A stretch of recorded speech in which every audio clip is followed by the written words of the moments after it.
Monster cookies make a delicious treat for a crowd, and this recipe is one of my favorites. You'll need white sugar, brown sugar, butter, vanilla, eggs, baking soda, and the secret ingredient I like to use is a little bit of non-fat dry milk powder. You'll need chocolate chips,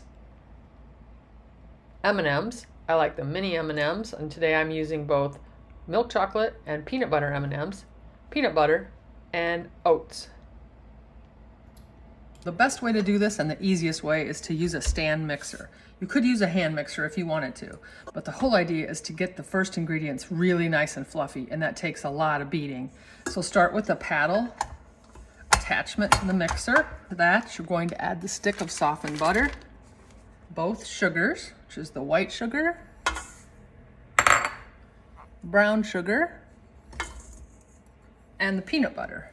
I have this really cool tool, I think I've shown you before, that lets me just literally put anything in here like a shortening or a peanut butter, something that's difficult to measure, and it just pops it right out, as you can see. There's the last half cup. It's best if you don't use natural peanut butter.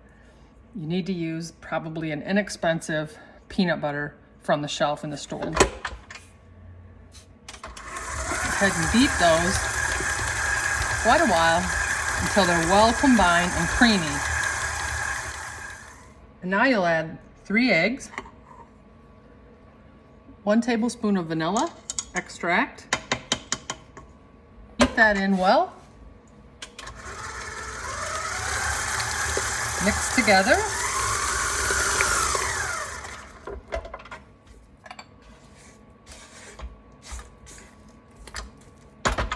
Mix a little bit more, just to combine. Then we're going to add 4½ cups of oats. I use long cooking oats. You could use instant oats if you'd like to, but the long cooking makes for a better texture. Add those, as well as a teaspoon of baking soda. And the secret ingredient for me when I make cookies or bars is a couple tablespoons of non-fat dry milk powder. Unbelievable difference. Makes a difference in texture and gives the product almost a bit of a malty flavor. Going to mix those together.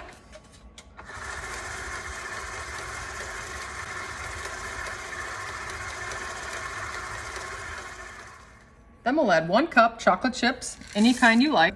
I mix semi-sweet and milk chocolate chips. You could also use the mini chocolate chips if you'd like. And then I'm going to add about half of the mini M&Ms. We'll save some for the top. You can stir this in or just lightly mix. Looks great already, doesn't it? Okay, now we're ready to put it in the pan.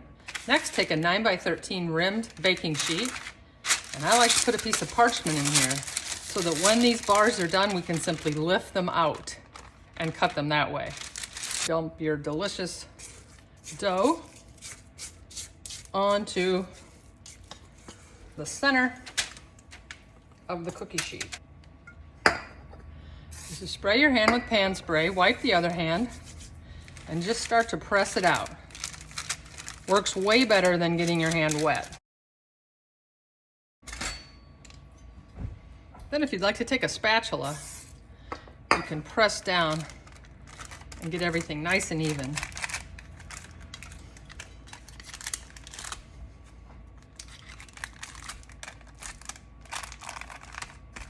Take the rest of the M&Ms and sprinkle them over the top. Press these down too, so they bake in nicely. Now you've gone to all of this work, so you want to be sure the baking process is done properly. These can be underdone in the middle and overdone on the outside, and it can make it difficult to cut and eat. So after about 25 minutes, you need to test them to see if they're slightly brown around the edge, and if the middle starts to look puffy, and when you poke your finger down, it springs back, they're done. So 350 degrees for 25 to 30 minutes, don't overbake. Check that out. Pull them out of the oven and see how it barely indents and it's puffy. You know it's done. We want these bars to cool for about 45 minutes to an hour before we lift them out and cut them.